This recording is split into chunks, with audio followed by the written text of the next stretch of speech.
All right, so the Spurs have been struggling. They've lost 12 in a row. I want to know, do you think that plays a toll on maybe Wemby's growth, all that losing? You've told me before that when a team's losing, like the vibes and energy, it just sucks the life out of you, and it's really bad. He's probably never lost like that before.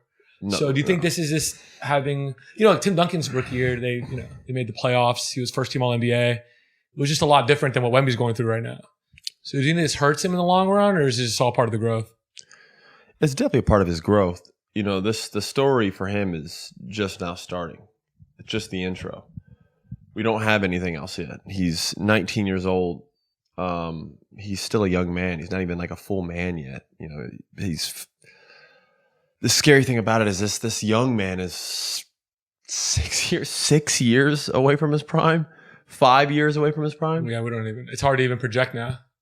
So it's like, we're just so far away from that right now this is all part of his building. And it's got to be hard on him because I don't care who you are, losing every single night it's not easy. And their team's bad. They're a bad team. I watch them play all the time. They're just not, they don't have a lot of good players on their team.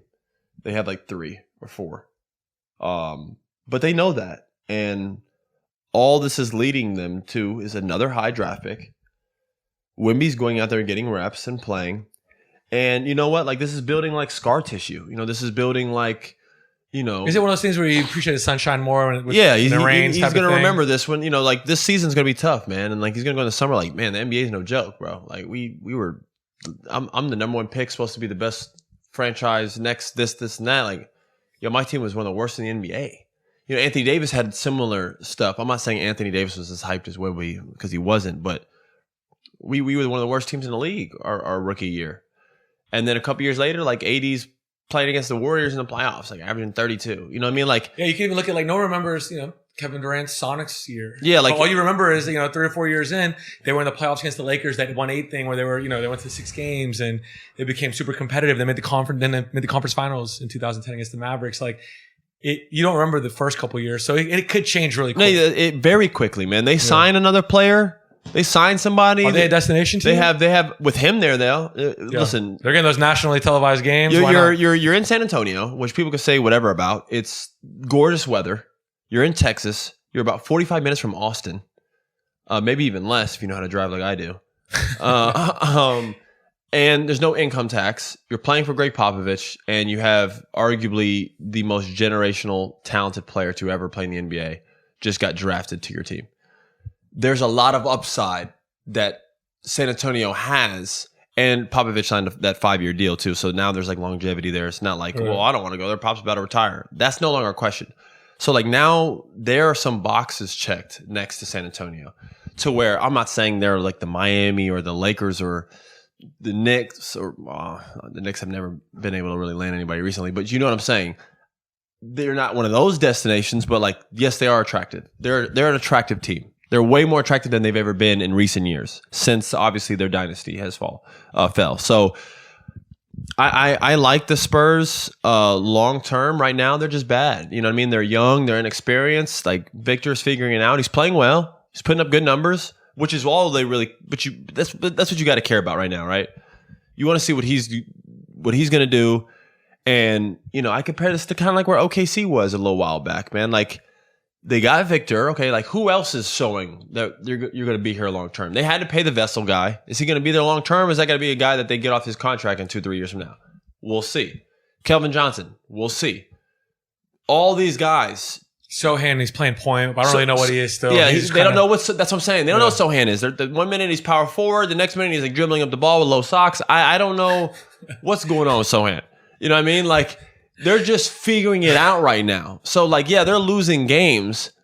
They're losing games, but, like, they're a team that will be in the mix. Everybody knows, like, well, we already see the OKC, but Spurs are headed that way. It's just going to take them more time. They're a little bit farther behind than what. That's why it's so weird to compare Chet to, like, Victor. You could compare their numbers, but, like, situation is just totally different, man. Chet is playing on, like, a fucking talented ass team. They're going to the playoffs. The guy he's running with is one of the best players in the NBA. Yeah. And then he has like super talented guys around him. Correct me if I'm wrong. listen, you're obviously way more suitable to answer this question than I am.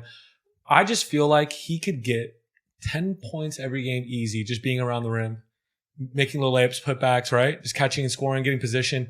And I just feel like every game I watch, he's playing so far from the basket. Yeah, all of his points are they're so hard. They're highlights, but they're so hard to come by versus if you watch Anthony Davis play right now, he'll just catch a couple passes from LeBron or whoever and just turn around and make a quick little layup. That's 10 points easy every game should just be right around the rim. You're 7'9". That is and I just don't get why he's always on the perimeter. Like he's KD. That is the next step for Victor, right? The next step for Victor is going to be him learning how to score easy buckets and to be effective in the game without making a spectacular play. I need you to have 20, 30 points a game easily, not, you're working your ass off for every single point. Every point's a highlight. Every point has to be like, because like you said, he does like have to do something spectacular. Like he does these crazy spectacular plays. He's gifted, but it's like, where are your easy buckets? His best game this season was the Phoenix game. Absolutely. That game, he had countless just pin. That was the best game from a rookie I've seen in years. He just would pin a player in, down in the paint. They lobbed it over top, finish. Just easy points. Running the floor, being around the rim. I will say this. He needs to get the fucking ball more. I don't know if you're watching them play. Well, they don't have a real point guard out there. I mean, Trey Jones is coming off the bench. He needs the ball more, bro. It's like a known thing. Go watch a Spurs game. Go to the fucking comments and read in there and be like, yo, what are we doing, man? This guy shot 12 times tonight. Yeah. Because this is the thing we just talked about. Spurs have lost 12 in a row. Spurs aren't going to the playoffs. Popovich knows this. Their franchise knows this. They're not looking to make the playoffs. In fact, that would be bad for them. It'd be good for Victor, I guess, and the morality of the team. Not for where they're trying to go. Again, they're trying to do what OKC did. They want top picks. They'll get another one. They want to be in the lottery again, get another guy to throw in with Victor. Maybe even another year of this. And get another guy with Victor.